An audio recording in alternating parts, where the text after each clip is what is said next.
Hello friends, എല്ലാവർക്കും Sunitha kitchen വ്ളോഗിലേക്ക് സ്വാഗതം. ഇന്ന് നല്ലതുപോലെ തൊലി കറുത്ത പഴം കൊണ്ട് വളരെ പെട്ടെന്ന് തയ്യാറാക്കാൻ പറ്റിയ ഒരു കിടിലൻ റെസിപ്പിയുടെ വീഡിയോ ആയിട്ടാണ് വന്നിരിക്കുന്നത്. അപ്പോൾ നിങ്ങളെല്ലാവരും വീഡിയോ സ്കിപ്പ് ചെയ്യാതെ കണ്ടൊന്ന് സപ്പോർട്ട് ചെയ്യണേ. ഇത് തയ്യാറാക്കാൻ വേണ്ടി ഞാൻ ഇവിടെ നല്ലതുപോലെ തൊലി കറുത്ത 3 നേന്ത്രപ്പഴമാണ് എടുത്തിരിക്കുന്നത്. ഇനി ഇതിനെ ചെറിയ കഷ്ണങ്ങളാക്കി കട്ട് ചെയ്ത് നമുക്ക് മിക്സിയുടെ ജാറിലേക്ക് ഇട്ട് കൊടുക്കാം. അപ്പോൾ നല്ല തൊലി കറുത്ത പഴമൊക്കെ കുട്ടികൾ കഴിക്കാൻ മടി കാണിക്കാറുണ്ട്. അപ്പോൾ ഇതുപോലെ ചെയ്ത് കൊടുക്കുകയാണെങ്കിൽ കുട്ടികൾ നല്ല ഇഷ്ടത്തോടെ തന്നെ കഴിക്കും. അപ്പോൾ നല്ലതുപോലെ തൊലി കറുത്തെങ്കിലും പഴം ഒന്നും പറ്റിയിട്ടില്ല കേട്ടോ, നല്ലതുപോലെ തന്നെ ഇരിക്കുന്നുണ്ട്. ഇനി നമുക്ക് ചെറിയ ചെറിയ കഷ്ണങ്ങളാക്കി കട്ട് ചെയ്തിട്ട് കൊടുക്കാം. അങ്ങനെ ഇട്ട് കൊടുക്കുകയാണെങ്കിൽ നമുക്ക് പെട്ടെന്ന് തന്നെ ഇതെല്ലാം നല്ലതുപോലെ അരഞ്ഞ് കിട്ടും. കരടൊന്നുമില്ലാതെ നല്ലതുപോലെ അരച്ചെടുക്കാൻ പറ്റും കേട്ടോ. അടുത്ത് ഞാൻ ഇതിലേക്ക് അരമുറി തേങ്ങ ചിരകിയത് ചേർത്തിട്ടുണ്ട്. അപ്പോൾ വീഡിയോ എടുത്തപ്പോൾ വിട്ടുപോയതാണ്. അപ്പോൾ അതും കൂടി ചേർത്ത് നമുക്ക് ആവശ്യത്തിന് വെള്ളവും കൂടി ചേർത്ത് നല്ലതുപോലെ ഒന്ന് അരച്ചെടുക്കാം കേട്ടോ. അപ്പം ഞാൻ ഇവിടെ പഴം നല്ലതുപോലെ അരച്ചെടുത്തിട്ടുണ്ട്. ഇതിവിടെ ഞാൻ ഒരു പാനിലേക്ക് ഒഴിച്ചു കൊടുക്കുകയാണ്.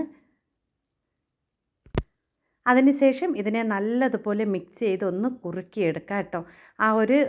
ഇത് ചെറുതായിട്ട് ആ വെള്ളം ഒന്ന് വറ്റി വരുന്നത് വരെ ഒന്ന് കുറുക്കിയെടുക്കുക. അപ്പോൾ തീ കുറച്ച് വേണം നമ്മളിത് തയ്യാറാക്കിയെടുക്കാം കേട്ടോ.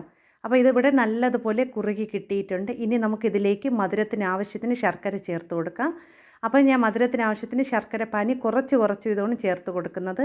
മധുരം നോക്കി നമുക്ക് എത്രയാണ് വേണ്ടത് ആ അളവിൽ നമുക്ക് ചേർത്ത് കൊടുക്കാം കേട്ടോ. അത് ഓരോരുത്തരുടെ ഇഷ്ടത്തിനനുസരിച്ച് ചേർത്ത് കൊടുക്കാം. അതിനുശേഷം ഇതിനെ നല്ലതുപോലെ കുറുക്കിയെടുക്കണം. നല്ലതുപോലെ വറ്റിച്ച് ആ വെള്ളമൊക്കെ നല്ലതുപോലെ വറ്റിച്ച് നമുക്കെടുക്കാം കേട്ടോ. ഇനി നല്ലതുപോലെ കുറുകി വരുമ്പോൾ നമുക്കിതിലേക്ക് നെയ്യ് ചേർത്ത് കൊടുക്കാം കേട്ടോ. അപ്പം ഞാൻ ഇവിടെ ഒരു 50 ഗ്രാം നെയ്യ് മാത്രമേ ചേർക്കുന്നുള്ളൂ. അപ്പം ഞാൻ ഇതിൽ കുറച്ച് വീതം നെയ്യ് ചേർത്ത് അതിന് നല്ലതുപോലെ ഒന്ന് കുറുക്കിയെടുക്കുകയാണ്. അപ്പം ഞാൻ കുറച്ചും കൂടി ശർക്കര നേരത്തെ ചേർത്ത് കൊടുത്തിട്ടുണ്ടായിരുന്നു. അപ്പോൾ ഓരോരുത്തരുടെ മധുരത്തിനനുസരിച്ച് ചേർത്ത് കൊടുക്കാം കേട്ടോ. അപ്പം നെയ്യ് ഞാൻ കുറച്ച് വീതം ചേർത്ത് നല്ലതുപോലെ അതിനെ ഒന്ന് ആ ഒരു പാനിൽ നിന്ന് വിട്ട് വരുന്നത് വരെ നമുക്ക് വറ്റിച്ചെടുക്കാം കേട്ടോ.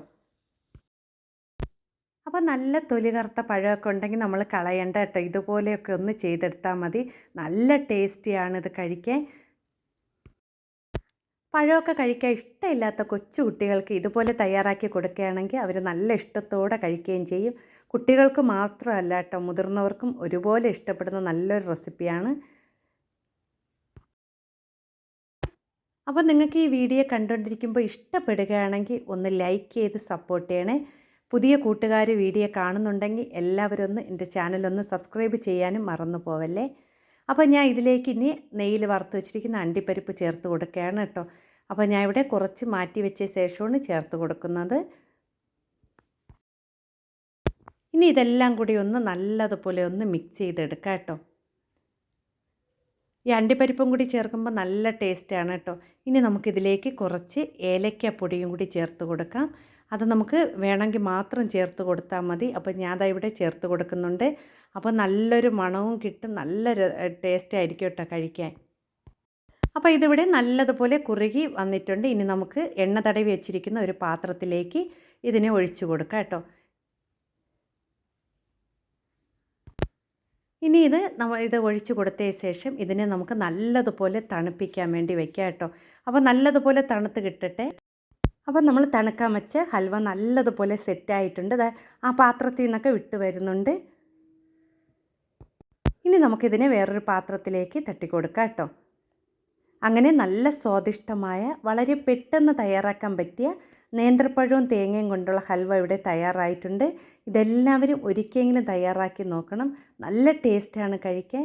അപ്പോൾ വീഡിയോ ഇഷ്ടപ്പെട്ടാൽ ഒന്ന് ലൈക്ക് ചെയ്ത് സപ്പോർട്ട് ചെയ്യണേ. നിങ്ങളുടെ വിലയേറിയ അഭിപ്രായങ്ങളും നിർദ്ദേശങ്ങളും കമൻറ്റ് ബോക്സിൽ കമൻറ്റായി അറിയിക്കാനും ആരും മറന്നു പോവല്ലേ.